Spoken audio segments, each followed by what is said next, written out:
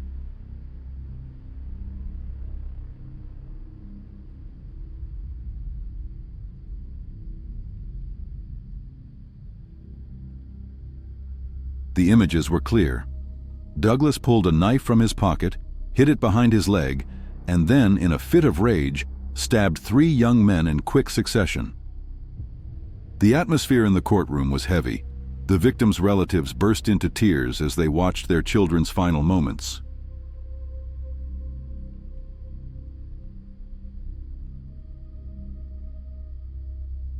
Along with the video, the prosecutor presented witness statements, recovered weapons, and forensic results. All were arranged like interconnected links, showing that Douglas's actions were not self-defense, as he claimed, but were intentional, violent, and resulted in death. After many days of intense debate, in June 2024, the jury and judge came to the conclusion Rashane Douglas was guilty. This decision closed the entire investigation process, opening the final part of the case, deciding the sentence for the perpetrator. When standing in the dock, Rashane Douglas still maintained a cold, calm appearance, showing almost no remorse. That attitude made the atmosphere in the courtroom even more tense. The victim's family looked at Douglas with indignant eyes. Many people shed tears because of the pain that could not be filled. The defense attorney tried to turn the situation around. They argued that Douglas was attacked by Brandon Coop first, and that pulling out the knife was just a reaction in a dangerous situation. However, when the CCTV footage was played over and over again, the image of Douglas actively pulling out the knife and attacking continuously made this argument fragile. The prosecutor immediately countered, "Bringing a knife to a nightclub was a deliberate decision, and once you pull it out, it's no longer self-defense. It's preparation to kill." Those stark words echoed throughout the courtroom, emphasizing that this was no spontaneous altercation. In the eyes of the jury, Douglas's actions were a deliberate crime, fueled by blind jealousy and his own lack of self-control. In the end, the court sentenced Rashane Douglas to life in prison, with a minimum of 28 years before he can apply for parole. This harsh sentence was delivered in a heavy silence in the courtroom. The moment the verdict was announced, the families of the victims burst into tears. The pain of irreparable loss surged in the back row. Joshua Clark's mother choked up, tears streaming down her face. "Josh was not only my son, but also my best friend. Now everything is just darkness." Those words echoed throughout the courtroom, an indelible mark of the tragedy of jealousy, violence, and the knife carried in his pocket. The Rashane Douglas case became a bloody wake-up call to the reality of the knife culture in Britain. Just a burst of jealousy, just a decision to carry a weapon, and the result was 3 families torn apart, 2 young lives gone forever, a young man left with injuries and hauntings. The tragedy reminds society that blind love can turn into a destructive fire. Silence in the face of violence only creates an opportunity for tragedy to erupt. And disregard for the law, carrying a knife on the street as a shield, is actually sowing the seeds of crime. A carefree night out turned into a permanent loss, leaving a painful mark on the Halifax community and a wake-up call to the whole of the UK about the terrible consequences of knife violence against young people. What do you think of Rashane Douglas's sentence? Is a minimum of 28 years in prison enough of a deterrent to the UK's knife problem? What can society do to prevent similar tragedies from happening again? Share your thoughts in the comments below. Don't forget to like, subscribe, and turn on notifications so you don't miss out on the true crime stories we'll continue to bring you. Thank you for sticking with us until the end.